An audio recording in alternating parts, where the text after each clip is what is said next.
Kalaupun misalnya mereka harus mendapat kompensasi, tidak berarti menyombongkan diri ya. Biar saya aja ngasih kompensasi sama mereka.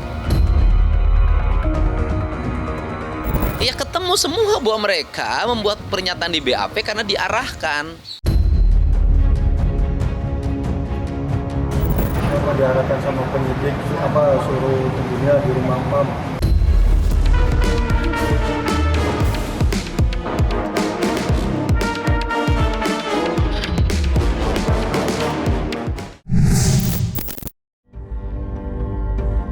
Tiga saksi dalam kasus tewasnya Vina, Okta, Teguh, dan Pramudia mendadak mencabut BAP lamanya. Dalam pengakuannya, ketiga saksi menyebut jika mereka diarahkan langsung oleh Ibtu Rudiana untuk memberikan kesaksian palsu dalam kasus tewasnya Vina dan Eki 8 tahun yang lalu.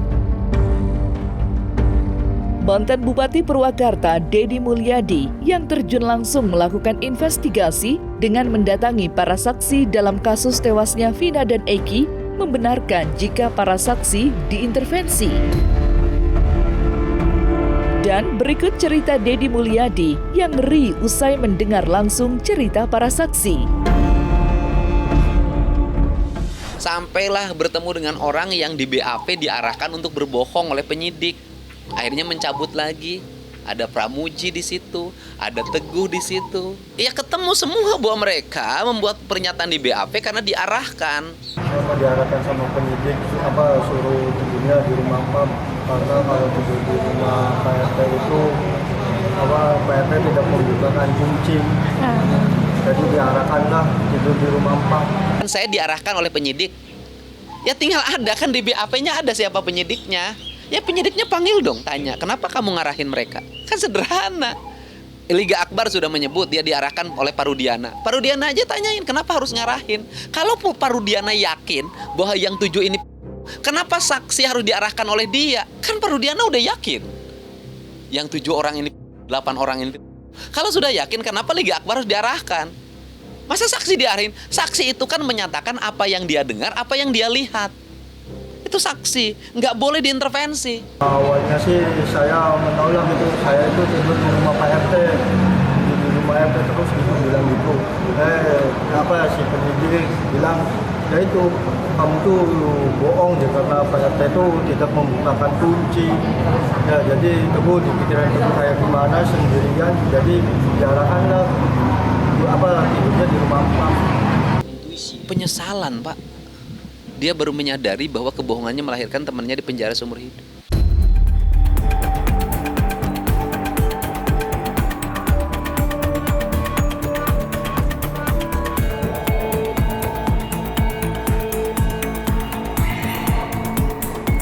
Kasus tewasnya Vina memang menyakitkan bagi keluarga yang ditinggalkan. Kisah tewasnya Vina dan Eki memang begitu ngeri. Tidak terkecuali keluarga para terpidana yang masih tidak percaya dengan keputusan pengadilan yang dianggap tidak transparan. Nasib tak jauh berbeda juga dialami oleh para saksi yang harus menanggung penyesalan begitu dalam lantaran kesaksian palsu yang dibuatnya. 7 rekannya harus menanggung hukuman penjara. Rasa empati pun datang dari mantan Bupati Purwakarta, Deddy Mulyadi. Lantas, apa alasan Deddy siap membantu untuk menyelesaikan kasus ini? Kalaupun misalnya mereka harus mendapat kompensasi, tidak berarti menyombongkan diri ya. Biar saya aja ngasih kompensasi sama mereka. Biar saya aja. Kalau mereka jual rumah, biar saya ganti rumahnya. Daripada rumit, harus mendapat kompensasi, nah kan harus ada putusan pengadilan segala macam. Panjang lah. Mereka deritanya makin panjang nanti. Sudahlah itu, biar sama saya diurus aja. Udah, gampang. Ya, yang penting mereka bisa pulang kalau mereka nggak bersalah. Sekali lagi, saya ingin mereka pulang kalau mereka nggak bersalah. Niat saya baik, saya ingin membersihkan siapapun yang bersih. Gitu loh. Kalau terpidana ini bersih, saya ingin membersihkannya. Kalau penyidik ini bersih, saya juga ingin membersihkannya. Jadi siapapun yang bersih harus kelihatan bersih. Siapapun yang kotor harus kelihatan kotornya, karena itulah kehidupan. Dan kalau menurut saya sih hari ini ya rakyat Indonesia itu pemaaf loh. Dari mereka terpidana itu saya ngomong semua, mereka nggak akan nuntut apapun pada negara. Termasuk tidak akan menuntut apapun pada penyidik. Termasuk sama Pak RT, apabila Pak RT bohong, Pak RT bohong. Bicara dengan kekeluargaan, hati ke hati. Kemudian diakui, jadi novum, mereka bebas di Mahkamah Agung. Selesai Pak, sudahlah. Saya itu ingin memisahkan aspek politik dan aspek kemanusiaan. Perkara Vina di Cirebon dan terpidana sebanyak 7 orang yang masih mendekam di penjara, dan 1 tersangka adalah persoalan kemanusiaan, bukan persoalan politik. Dan saya tidak mau menyangkutkan itu dengan politik. Ini adalah real sikap saya sebagai manusia. Hati, gimana kalau peristiwa itu menimpa saudara kita, menimpa anak-anak kita? Ya hati ya. Kita fokus pada peristiwa ini untuk kita agar terkonsentrasi pada satu peristiwa. Peristiwa hari ini kan kita ingin membuktikan bahwa 8 terpidana ini bersalah atau tidak bersalah. Itu dulu fokusnya, jadi tidak dulu kemana-mana. Kalau saya punya rasa, saya kan ngomong rasa subjektif, ya kan? Kalau rasa subjektif saya berdasarkan hasil penelusuran saya dan tadi dari waktu ke waktu saya perlihatkan, ya saya jujur aja meragukan. Masa orang berkumpul pada satu tempat yang sama dan secara bersama menyatakan memang mereka berkumpul, kemudian tiba-tiba ada tempat yang lain mereka terlibat. Itu saja dasarnya. Saya tidak ngomong tumbal, tidak tumbal, salah tangkap atau tidak salah tangkap. Saya hanya ngomong berdasarkan hasil apa yang saya lihat, saya dengar dan saya rasakan. Tidak mungkin orang melakukan sebuah peristiwa dan pada tempat lain sedangkan dia berada di rumahnya anaknya Pak RT berdasarkan keterangan saksi-saksi. Saya hanya mikir rasa kemanusiaan. Kalau ia salah nggak apa-apa dihukum mati juga. Tapi kalau mereka dari rangkaian BAP, pernyataan para saksi, ketertutupan mantan-mantan penyidik termasuk Pak Rudiana, saya kan jadi jangan-jangan mereka benar dong. Pertanyaannya adalah kalau mereka benar di penjara seumur hidup, gimana? Iyalah kalau salah, kalau benar mereka di penjara seumur hidup. Dan mereka kan di PUI tidak ada alat bukti Pak, nggak ada sidik jari, nggak ada tes DNA.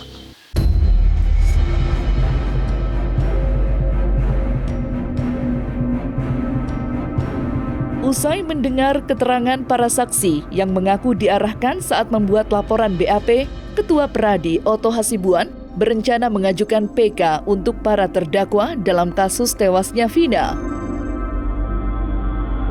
Otto yakin novum atau alat bukti baru berupa keterangan para saksi akan dijadikan senjata utama untuk membebaskan para narapidana. Dugaan banyaknya kejanggalan dalam kasus tewasnya Vina kini ramai menjadi perbincangan banyak orang. Dugaan kuat adanya penyalahgunaan kekuasaan yang dilakukan aparat kepolisian dalam melakukan penyidikan juga tidak luput menjadi sorotan. Lantas, apa kata Otto Hasibuan dan Deddy Mulyadi mengenai adanya hal tersebut? Bagaimana bukti-buktinya? Terus terang aja saya bisa katakan untuk PK itu kan bisa ada novum. Tapi di samping novum juga bisa juga ada kekeliruan hakim dan kekeliruan penerapan hakim di dalam perkara itu. Jelas tadi kita melihat kalau ada bukti-bukti baru merupakan saksi baru, itu kan sudah novum semuanya juga. Nah di samping itu tentunya banyak sudah kami. Saya nggak perlu ungkapan semuanya, saya sudah baca putusannya. Itu sebenarnya sangat tidak logis, tidak masuk akal seperti contoh tadi saya katakan tadi itu Dani dan Dani ini kan itu fakta kan novum baru itu kan. Itu kan juga novum. Andi dan Dani oleh bila putusan dikatakan ada, ternyata polisi sendiri mengatakan itu tidak ada. Itu kan novum, bukti baru. Ternyata ada sesuatu hal yang tidak benar dalam kasus ini. Nah, apakah bisa dikalahkan keterangan itu, putusan hakim itu dengan adanya keterangan mereka itu? Itulah sebabnya kan katakan untuk bisa itu maka perlu harus PK. Karena seperti yang Deddy bilang tadi, nggak bisa kita hanya ngomong-ngomong, nggak bisa hanya kita bantah berbantah. Yang benar adalah ajukan PK, lihat hasilnya. Kalau hakim PK mengatakan dia tidak bersalah, selesai. Mahkamah Agung yang nanti menangani PK, semoga terketuk hatinya. Dan kita tidak akan bisa menyimpulkan kebenaran dari seluruh ini kalau tidak turun. Ini kan banyak orang yang berkomentar yang tidak turun, tidak menyaksikan dari pintu ke pintu, dari kampung ke kampung, dari gang ke gang, hanya mendapat informasi dari sajian yang ada. Sehingga pada saat ini saya menyerahkan sepenuhnya nasib dari kelima terpidana ini kepada Pak Otto Hasibuan. Semoga Allah memberikan jalan.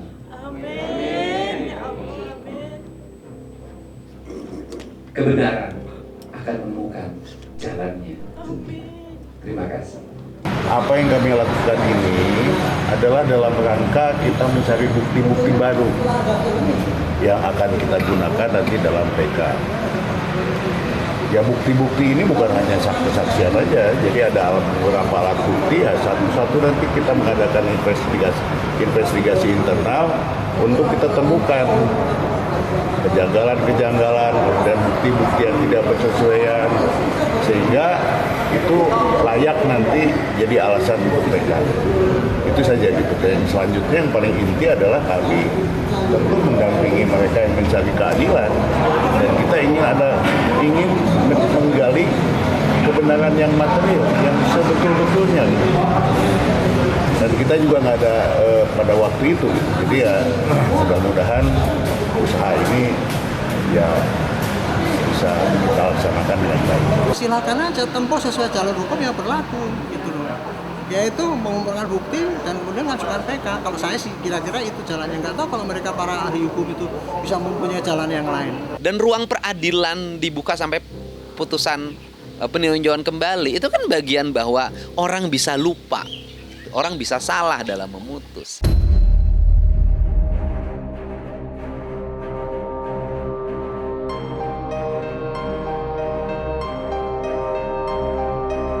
Nah, selesai sudah Cumi Lovers, saksikan terus Cumi Camp In-Depth, kabar lengkap, mendalam, dan akurat dari narasumber terpercaya.